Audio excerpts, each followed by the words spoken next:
Namaste. Over 100 years back, Sri Aurobindo saw that the world was going through, or rather going to go through, many upheavals, revolutionary changes, which of course had already started. Um, but through all this, he saw not only India becoming free, but many new things of the future that were wanting to manifest. He saw the various crises that we were all going through as an evolutionary crisis. 100 years down the line, and he even in fact indicated that in this crisis is concealed the choice of our destiny. Means every crisis is also a point of choice, and based on the choice we either change and go towards the future, or we fall back onto the line on this side, onto the old, the past. So this is how he foresaw things, and over a period of time he developed the whole way, the method, gave us a path, of course with the collaboration of the mother, the divine mother. He gave us a sunlit path through which we can move toward the future, provided we make this choice. But the crisis aspect was there. There will be crisis, and these crises, every crisis will be a question of choice. Now, this was something very interesting because the world did go through, not only during that time to time, it goes through a process of crisis. And every crisis, if we look back in the whole evolutionary history of mankind, is a crisis which is a prelude to change. So first there is a conflict between two ways of life, then there is of course a crisis point, and then there is a conscious choice, and then there is the change. So here he showed us the entire roadmap. So when crisis comes, we can either try to handle it with all our past ways, past equipment, past methods, which of course are generated by the mind, meant for the satisfaction of the ego self, driven by the ego self, and for the satisfaction of our desire, comfort zones, greed, fear, etc., etc. This is the operating system of human beings. So, but the more radical the crisis, the more the capacity or the possibility of a leap. And if we take a leap, that means a complete change into a new consciousness, a new being, whose operating system will no more be the ego but the psychic being, who will no more be driven by desire but the impulse or the will or the urge of the divine within him, the Shakti, the impulsion of that. And instead of acting on the basis of selfishness, he will live for a larger work of God in the world, service of the divine in the world in various ways.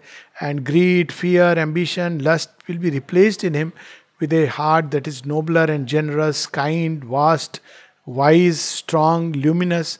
This is what he gave us as a roadmap to the future.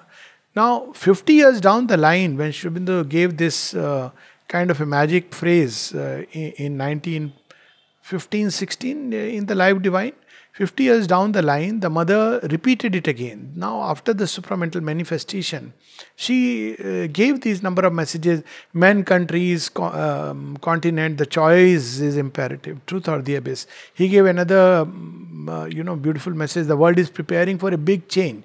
Will you help? Are you ready? Blessed are those who take a leap toward the future.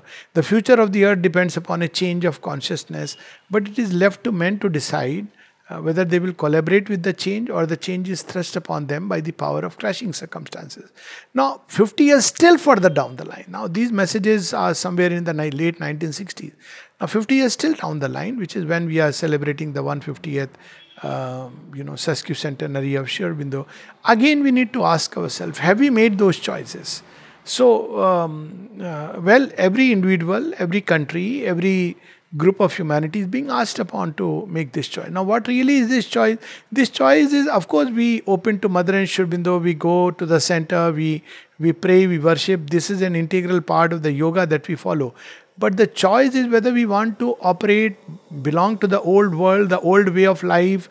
One may do worship, prayer, everything, and yet be driven by the ego. This is something we need to understand, because more and more we see people, they, there is a feeling that just because we pay a lip service to Sri Aurobindo, there is a, Sri Aurobindo cautions about it in the human cycle, that the way humanity deals with an ideal is ordinarily to pay lip service to it or a verbal homage, but it never tries to change its life based on that. It colors it more or less, but doesn't change. So inwardly we don't change.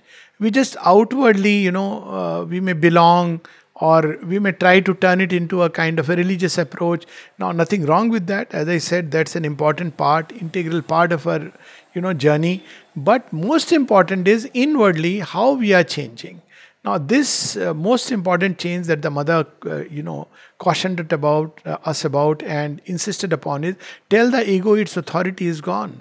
So we cannot, still we act as if under the ego, my authority, my way, my thinking, my approach, everybody should follow it. So repeatedly she was reminding us that tell the ego its hour is gone. And she also reminded us it's the hour to be heroic. And what is true heroism? Heroism, several ways she defined. One of them is the courage to accept one's own errors and mistakes and to learn from them. But the true heroism is to tell the ego that your role is over, now you are dead, my life is meant for following the divine will, surrendering to the divine will, which actually is the supreme act of heroism. It requires tremendous courage. Otherwise, we are driven so much with self-will, etc. So this is what this moment is. And if you see last 10 years, we can ask ourselves the choices, whether it be the small elementary choices in our everyday life, the food we eat, the people we associate with, the kind of conversation we have, to our reactions and responses to, let's say, a condition like the corona or various political and other turmoils. Are we really making the choices in the light of Mother and Sri Aurobindo? Or are we still following the same old world and its pattern, the same material scientific paradigm, and yet claiming to be, that we are on the side of the choices? Now, this is where this is going to hit us harder and harder. This is only the beginning. The more we, one of the first things that the supermind is going to really do with us, when Mother was asked, what is it going to drive away? She said, drive away, why nothing? Because supermind will put everything in its place. Then after a pause, she said, it's going to drive away hypocrisy from nature. So to profess one thing and, practice somebody else, something else. So it is going to take that away. And when it does it, it's going to pain. So that's why, knowing this, at least, many of us are very fortunate and privileged to be brought to this path. So more and more we have to make dynamic, conscious choices on the side of the transformation. Because if we don't do that, we run the risk of falling back toward the old, and to fall back toward the old is to destroy. After all, what really is death? Death is when inwardly something in us may continue to progress, but the body, the mind is unable to, keep pace with that progress. One of the signs of old age is when people think about what things were when they were, 20 or 30 or 40. Well, they are not able to keep pace with the forward march of mankind. I'm not saying that everything that is new is, many new things are fashion. They are not really the future. They are as much going to go away as, the old consciousness. But nevertheless, it's important that we begin to more and more make conscious choices toward the transformation. It means replacing the mind and its so-called analytical way of thinking and understanding life by a more and more consciously intuitive thing. It means the mind should begin to fall more and more quiet. And in that quietude, wait for the divine wisdom, the divine afflatus to really take charge of our speech, our thought, and reveal to us in the quietude of the mind the truth that is appearing, manifesting, and not react based on personal preferences, likes and dislikes. It also means that our heart right now cabined into, small little sections of this is my type, this is mine, and this is other. It becomes really vast and is able to embrace not just human beings, but all creatures of the earth. And not only earth, but all beings in this universe, and reclaim our universality and see in every one of them some manifestation of the Narayana. But at the same time, this doesn't mean this embrace is not the way it is normally professed, that everything is mine, so, Vasudev Kutumbakam. It doesn't mean that, we forget that very purpose for which creation is built. Creation is built to manifest the divine. And there are things which come and help us, or there are, ways of life which are helping toward the future, which we must accept and encourage and go through them. And there are things which are going to retard and block the way toward the future, which we must actively oppose. That's what we see Sri Aurobindo doing during the Second World War. That when he saw it was not about war, people think he was against war. That's not the point. In fact, in Essays on the Gita, he says very clearly that according to Heraclitus, war is the father of all things. It was not being against war or pro-war or violence and non-violence. It was against a way of life. So Hitler represented a way of life which was cruel, which was, something which was full of deception and falsehood.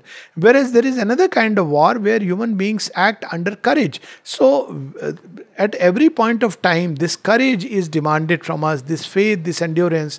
And if we don't do that, we run the risk of falling back to a lower species. Sri Aurobindo and the mother particularly, she cautioned us after the, manifestation of the supermind that there will be slowly this humanity is going to, based on the choices, go on either this side of the new creation or on the other side. And there will be those who are open to Sri Aurobindo thought who will at a point of time be suddenly uplifted us. Right now we may not feel that degree of change because we are interconnected. But a time will come when suddenly we'll be as if cut off from the rest and lifted up towards a new creation. Cut off meaning thereby outwardly, the way in ashram and many places this is practiced. Whereas inwardly, of course, we remain connected with everything. Whereas there will be a humanity which will fall back, It's an aborted attempt at being human. The mother used the word, it's a perverted kind of humanity, which lives only for satisfying its greed, its ambitions, which justifies its fear under whatever name or pretext. This is going to collapse. This was the meaning of the message, men, countries, continents, the choice is imperative, truth or the abyss. So this is what she expects of us, and it's a wonderful 150th year when we can take a complete clean break from the past. As the mother said something very interesting, that Sri Aurobindo's birthday is the day of great amnesties, when much of the past is not much, all past errors are effaced. So we can take a leap toward the future. And in this context, I would like to read a passage from the mother. She says, after all, the whole problem is to know whether humanity has reached the state of pure gold or whether it still needs to be tested in the crucible. It's based on one of the aphorisms of Sri Aurobindo, where he says very clearly, wherefore he selected another one. Wherefore God hammers so fiercely at his world, tramples and kneads it like dough, casts it so often into the bloodbath and the red hell heat of the furnace, because humanity in the mass is still a hard, crude and vile ore, which will not otherwise be smelted and shaped. Because we are so hard, our hearts are so hard, we are so rigid, we are so crude. So therefore it needs to be hammered. But then he reminds us, as is his material, so is his method. Let it help to transmute itself into nobler and purer metal. His ways with it will be gentler and sweeter, much loftier and fairer its uses. So that's what she reminds us, that we have to look into ourselves. It's an hour of great sincerity, that have we really been transmuted into pure gold? One thing is evident, humanity has not become pure gold. That is visible and certain. And this he is speaking in 1957. Already there were a number of people who were around her, who were there right from beginning. But something has happened in the world's history which allows us to hope that a selected few in humanity, a small number of beings perhaps, are ready to be transformed into pure gold, and that they will be able to manifest strength without violence, heroism without destruction, and courage without catastrophe. Now, to prepare ourselves for this, the entire yoga, wideness, plasticity, compassion, benevolence, endurance, faith, all this is required. And, it's enough if there are few. Transformation is not a mass process. It's just not, it's like the leap. Now, once there are a select few of human beings who are transmuted, then it will have a cascading effect. But at first, the effort has to be concentrated upon a few. This we need to understand, that transformation is not a wholesale process, because man is not ready even to shed a little habit. Forget about transformation. The second aspect we need to understand is that, frankly speaking, even logically, if man doesn't change, you change any system, have the best of things, best of machines, equipment, but man is the same. So how will it help? There was a very interesting letter of Nirodha where he tells to Aurobindo, I believe the mother is planning a new hospital with all, super facility. And he says at the end, dream of a new millennium. And Sri Aurobindo reminds, on the contrary, the dream of a new millennium is when we won't need hospitals. See, this whole idea that this is how we will make things better, this must collapse. We have to empower ourselves. It's we who are the authors of our pain, the authors of change. What is Sri Aurobindo's call in Savitri? O force-compelled, fate-driven, earth-born race, O petty adventurers in an infinite world, but not for a changeless littleness where you bend, not for vain repetition where you build. And then he, of course, reminds us, that instead of being a prisoner of a dwarf humanity, this transient earthly being, if he so wills, can fit his acts in a transcendent scheme. So instead of bringing God into our scheme of things, we'll do things our way, but God is there to support us. We should, for a change, take the leap and say, not my way, but your way. Not my way, not others' way, but your way. And tune ourselves to the will of God and try to live life like that. This is what is expected to us. And for that, she says, but in the very next paragraph, Sri Aurobindo gives the answer. If man could once consent to be spiritualized, if only the individual could consent to be spiritualized, otherwise, whatever we may do, we may make a big movement, we may make number of hospitals, we may make number of shelters, places for people to stay, eat, everything. Langars, free langars, meditation centers, nothing will change if we don't change from the human, mental, egoistic driven person into the spiritualized humanity of the future. And time is going to press more and more. She reminds us, something in him asks for it, aspires, and all the rest refuses, wants to continue to be what it is, the mixed ore which needs to be cast into the furnace. And why it's so challenging? Because suddenly we will have to be nothing. See, as a medical practitioner, I can say that when one of the persons suggested when I came here, said, why don't you join one of the, medical colleges, and it will be nice, helpful for us, because, you could become an expert, more and more expert. And so I said, I don't want to strengthen my ignorance. That's what humanity has been doing for thousands of years. Yet another hospital, yet another, school, yet another, meditation center. We have been doing this for thousands of years. Yet another system of governance. No, let it be few, but few who are ready to put everything in one basket. Ready to take the leap from man to the divinized humanity of the future. And so she says, and perhaps it would be enough if some individuals become pure gold. For this would be enough to change the course of events. We are faced with this necessity in a very urgent way. So you see, this losing what we are. If I start learning a new way of healing, I have to forget that all my achievements, my medical knowledge, all this counted for nothing really. It only strengthened my ignorance. All my techniques of meditation, all the, ways of teaching that I had devised, and many other in every other field, all my way of human relationship, all that meant nothing, because something new has to emerge and we have to learn that. And then she says, this courage, this heroism, which the divine wants of us, why not use it to fight against one's own difficulties, one's own imperfections, one's own obscurities? Why not heroically face the furnace of inner purification, so that it does not become necessary to pass once more through one of those terrible, gigantic destructions which plunge an entire civilization into darkness. This is the danger that is keeping at us. So if just few human beings can cross over, not every monkey turn towards Rama, but those few, they could be integrated into a human. In the story of Moses, there were those slaves, few who could go with him. In fact, the kings collapsed. So, in fact, we are reaching an age when it will not be that, people who are kings and they are going to go. It is those, the meek and the humble, who are going to go through because they feel the necessity to evolve. So, she says, closes with this is the problem before us. It is for each one to solve it in his own way. And I add, time presses from the human point of view.